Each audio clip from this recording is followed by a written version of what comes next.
Terima kasih pemirsa, Anda masih bersama kami di Newsline. Sempat viral di media sosial seorang bidan desa di Sumatera Barat yang nekat melintasi sungai air deras seorang diri. Pemirsa, bidan ini melintasi sungai dan melewati bukit demi pelayanan kesehatan bagi warga di kawasan terpencil. Dona, seorang bidan desa yang bertugas di Nagari Cubadak Barat, Kecamatan Duokoto, Kabupaten Pasaman, Sumatera Barat, menunjukkan dedikasi luar biasa dalam menjalankan tugasnya. Demi memberikan pelayanan kesehatan kepada warga Jorong Sino Angon yang tinggal di daerah terpencil, Dona rela mempertaruhkan nyawanya dengan menyeberangi Sungai Batang Pasaman sambil membawa peralatan medis di punggungnya.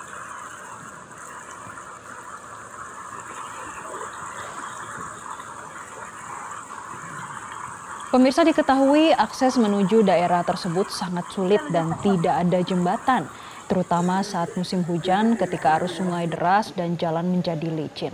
Namun hal itu tidak menyurutkan semangat Dona untuk membantu masyarakat yang membutuhkan pengobatan dan pelayanan kesehatan dasar.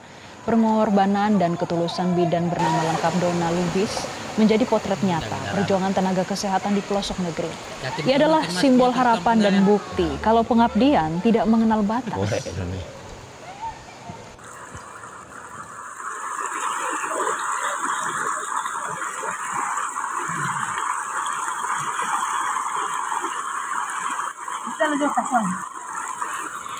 Dan pemirsa, kami mengajak Anda untuk mendengar langsung bagaimana kisah perjuangan bidan Dona dalam memberikan layanan kesehatan bagi warga, khususnya di daerah yang terpencil dan aksesnya sulit. Ya, sudah bergabung bersama kami melalui sambungan Zoom, Dona Lubis, bidan di Pasaman, Sumatera Barat. Ibu Dona, apa kabar Bu Dona? Baik, Bu. Baik, Ibu. Kami tentu mengapresiasi bagaimana komitmen yang Ibu berikan ya dalam melayani masyarakat di wilayah terpencil ini sampai harus nekat menyeberangi sungai Ibu yang arusnya begitu deras. Nah, sebetulnya bagaimana sih Bu kondisi keseharian Bu Dona dengan juga para tenaga medis di desa Duokoto ini? Memang sesulit itu ya Bu aksesnya? Aksesnya ada jorong yang agak sulit, Bu. Jorong Sinongon, Patang Kabur. Itu yang di daerah wilayah Cubadak itu, kalau yang daerah Simpang Tona itu daerah Simpang Kuayan namanya, Bu.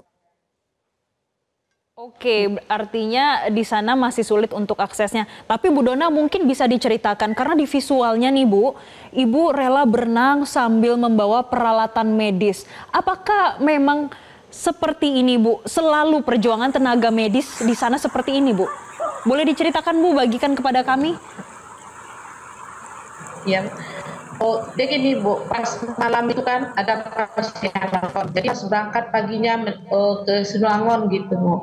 Jadi pas mau berangkat paginya ya sampai di Lanai ternyata ada yang di jembatannya runtuh.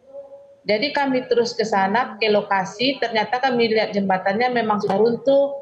Jadi saya terpaksa turun dari cadas itu dan melalui sungai itu untuk sampai ke tempat ke pasien itu, Bu.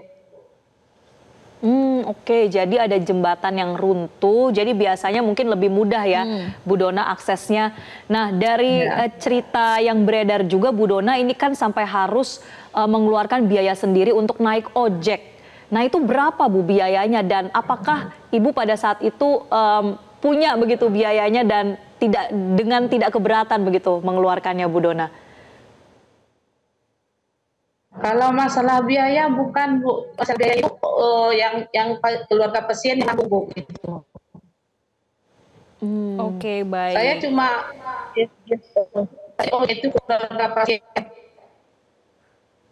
Oke, baik Bu Dona, tapi kami ingin tahu Bu, ini sangat inspiratif sekali ceritanya. Melihat Ibu Dona berjuang demi pasien, bahkan membawa peralatan medis dan juga berenang. Bu, apa sih yang membuat Bu Dona tergerak hatinya berdedikasi untuk kesehatan di sana, Bu? Karena kan bapak katanya udah 1 minggu nggak makan, Bu. Jadi dia nelpon terus pas saya di Pekanbaru. Jadi saya di mana itu Bu, hati nurani yang dibawanya gitu Bu. Sampai saya ke sana gitu Bu. Bapak itu pun sekarang udah kabarnya udah dibawa balik ke puskesmas dirawat, Bu. Jadi pada saat itu yang Ibu harus menyeberang sungai itu tujuannya untuk merawat pasien apa, Bu Dona? Apa yang diderita oleh pasien? Pasien pasien TB, Bu, Pak. Bu, pasien TB, Bu. Oh, kondisinya sudah sedang kritis atau gimana, Bu Dona? Agak lemah, soalnya sudah 10 hari nggak makan, katanya kalau minum 1 gelas saja nggak habis, Bu, 1 hari. Bu Jadi Dona, pas memang saya di sana kemarin, udah mau makan 2 sendok dan minum pun udah.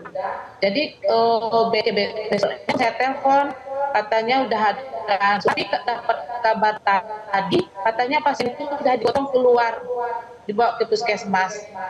Oke. Bu Dona, untuk kondisi fasilitas kesehatan dan juga infrastruktur di sana memang seperti apa, Bu? Bisa digambarkan kepada kami, Bu? Kalau masalah jalannya itu kan memang agak ekstrim gitu, Bu.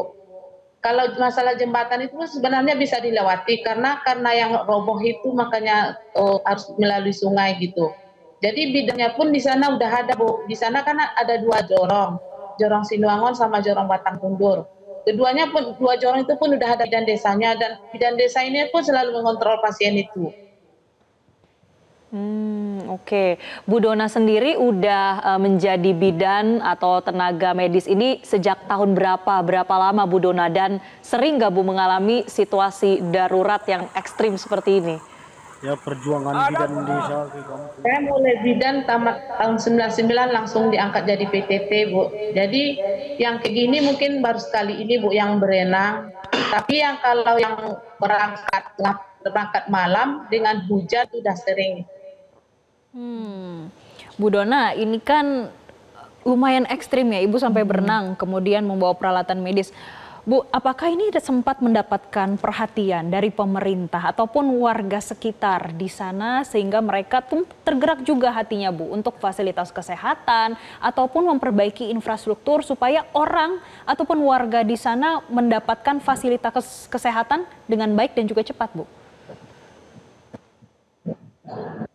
Alhamdulillah saya sudah mendapat apresiasi dari Bapak Bupati Pasaman, Bapak Pasko, selaku Wakil Gubernur DKI, Pak Kodim, Ibu Kabupaten, Ketua Fraksi Gerindra, dan sekarang saya pun berada di kantor Gerindra gitu bersama Kepala Dinas Kesehatan ini, Bu. Kepala dinasnya pun ada di sini sekarang nih, Bu. Kepala Dinas Kesehatan, Bu. Oke. Baik, jadi sudah mendapatkan atensi begitu ya. Tapi Bu Dona, kalau Ibu melihat gitu ya kondisi vaskes di desa-desa terpencil, Ibu sendiri merasa itu apakah sudah layak, Ibu, dan perbaikan apa sih yang memang paling dibutuhkan oleh masyarakat di Pasaman, Bu Dona? Kalau bisa memberikan masukan kan mumpung sedang bersama pemerintah juga ya dan DPRD setempat, silakan Bu Dona. Yang jelas sekarang kan perbaikan jalan itu, tapi alhamdulillah udah ada gambarannya, udah yang dari provinsi pun udah turun semua tadi kan. Jadi atas perintah Presiden gitu. Oke, baik Bu Dona, tapi selama menjadi tenaga medis, apa sih menjadi tantangan terberat bagi Bu Dona? Tantangan yang terberat harus kunjungan rumah tengah malam gitu kalau ada jemput, tapi kalau dibawa ke hati nurani ya santai-santai aja menghadapi semua tantangan. Memang kalau dipanggil malam hari itu biasanya kenapa, Bu? Karena mau membantu persalinan kah atau seperti apa, Bu? Persalinan, ada kadang-kadang persalinan, kadang-kadang ada yang sakit perut, macam-macam lah di kampung, Bu.